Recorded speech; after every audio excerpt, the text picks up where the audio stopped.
Welcome to ಮನಿ ಊಟ cooking channel. ಇವತ್ತು ನಾವು ಬೆಂಡೆಕಾಯಿಂದ ಭೇಂಡಿ ಫ್ರೈ ಮಾಡೋದು ಹೇಗೆ ಎಂದು ನೋಡೋಣ ಬನ್ನಿ. ಮೊದಲು ಒಂದು ಬೌಲ್ಗೆ ಸಣ್ಣಕ್ಕೆ ಈ ಥರ ರೌಂಡಾಗಿ ಹಚ್ಕೊಂಡಿರುವ ಬೆಂಡೆಕಾಯನ್ನು ಹಾಕಿಕೊಳ್ಳಿ. ನಿಮಗೆ ಬೇಕು ಅಂದರೆ ಉದ್ದುದ್ದಕ್ಕೆ ಹಚ್ಕೋಬೋದು. ನಂತರ 1 ಕಪ್ ಆಗುವಷ್ಟು ಅಕ್ಕಿ ಹಿಟ್ಟನ್ನು ಹಾಕಿಕೊಳ್ಳಿ. ಅಕ್ಕಿ ಹಿಟ್ಟನ್ನು ಹಾಕಿಕೊಂಡ ನಂತರ 2 ಕಪ್ ಆಗುವಷ್ಟು ಕಡಲೆ ಹಿಟ್ಟನ್ನು ಹಾಕಿಕೊಳ್ಳಿ. ಕಡಲೆ ಹಿಟ್ಟನ್ನು ಹಾಕಿಕೊಂಡ ನಂತರ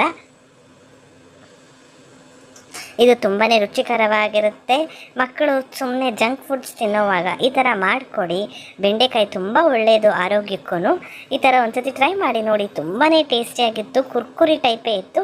ಚಿಲ್ಲಿ ಪೌಡರ್ ನಿಮ್ಮ ಖಾರಕ್ಕೆ ಅನುಗುಣವಾಗಿ ಹಾಕಿಕೊಂಡ ನಂತರ ಇದು ತುಂಬಾ ಗಟ್ಟಿಗೂ ಕಲಿಸ್ಬಾರ್ದು, ತುಂಬ ತೆಳ್ಳಗೂ ಕಲಿಸ್ಬಾರ್ದು, ಲೈಟಾಗಿರಬೇಕು. ರುಚಿಗೆ ತಕ್ಕಷ್ಟು ಉಪ್ಪನ್ನು ಹಾಕಿಕೊಳ್ಳಿ. ಟೀ ಟೈಮ್ಗೆ ಅಥವಾ ಬೇಳೆ ಸಾರು ಅಂಥದ್ದೇನಾದರೂ ಮಾಡಿದಾಗ ಈ ಥರ ಮಾಡ್ಕೊಂಡು ನೋಡಿ, ತುಂಬ ರುಚಿಕರವಾಗಿರುತ್ತೆ. ಚಾಟ್ ಮಸಾಲ ಒಂದು ಸ್ಪೂನ್ ಆಗುವಷ್ಟು ಹಾಕಿಕೊಂಡು, ಮೇನ್ ಇದಕ್ಕೆ ಚಾಟ್ ಮಸಾಲನೇ ಇಂಪಾರ್ಟೆಂಟು. ಚಾಟ್ ಮಸಾಲ ಹಾಕಿದ್ರೇ ಟೇಸ್ಟ್ ಬರೋದು, ಇಲ್ಲ ಟೇಸ್ಟ್ ಬರೋಲ್ಲ ಅಷ್ಟೊಂದು. ಅದಕ್ಕೋಸ್ಕರ ಸ್ವಲ್ಪನೇ ನೀರನ್ನ ಚುಮ್ಕಿಸ್ಕೊಂಡು ಕಲಿಸ್ಕೊಳ್ಳಿ. ಸ್ವಲ್ಪ ನೀರು ಚುಮ್ಕಿಸ್ಬೇಕು. ತುಂಬ ನೀರು ಹಾಕ್ಕೊಂಡು ತೆಳ್ಳಕ್ಕೆ ಬೋಂಡಾ ಬಜ್ಜಿ ಮಾಡ್ದಂಗೆ ಮಾಡ್ಕೊಳ್ಬೇಡಿ. ಸ್ವಲ್ಪನೇ ನೀರು ಚುಮ್ಕಿಸ್ಕೊಂಡು ಕಲಿಸ್ಕೊಳ್ಳಿ.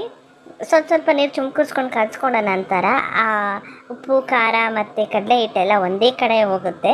ಅದಕ್ಕೆ ಏನು ಮಾಡಿ, ಇನ್ನೊಂದು ಚೂರು ಕಡಲೆ ಹಿಟ್ಟನ್ನ ಹಾಕಿ ಸ್ವಲ್ಪ ನೀರು ಚುಮ್ಕಿಸ್ಕೊಂಡು ನೀವು ಕಲಿಸ್ಕೊಂಡಿಟ್ಕೊಬೇಕು.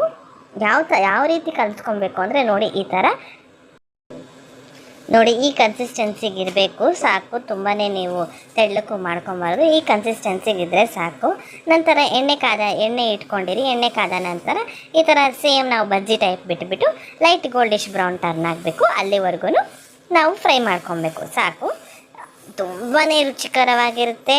ಒಂದ್ಸತಿ ಟ್ರೈ ಮಾಡಿ ನೋಡಿ, ನಿಮಗೆ ಗೊತ್ತಾಗುತ್ತೆ. ಯಾವಾಗಲೂ ಬೆಂಡೆಕಾಯಿನಲ್ಲಿ ನಾವು ಬರೀ ಪಲ್ಯ ಸಾರು ಅವೆಲ್ಲ ಮಾಡ್ತೀವಲ್ವಾ, ಈ ಥರನೂ ಟ್ರೈ ಮಾಡಿ. ಕುರ್ಕುರಿ ಟೀ ಟೈಮ್ ಸ್ನ್ಯಾಕ್ಸ್ ಅಥವಾ ಗೆಸ್ಟ್ ಯಾರಾದರೂ ಬರ್ತಾರೆ ಅಂದರೆ ಈ ಥರ ಮಾಡಿಕೊಟ್ರೆ ತುಂಬ ಚೆನ್ನಾಗಿರುತ್ತೆ.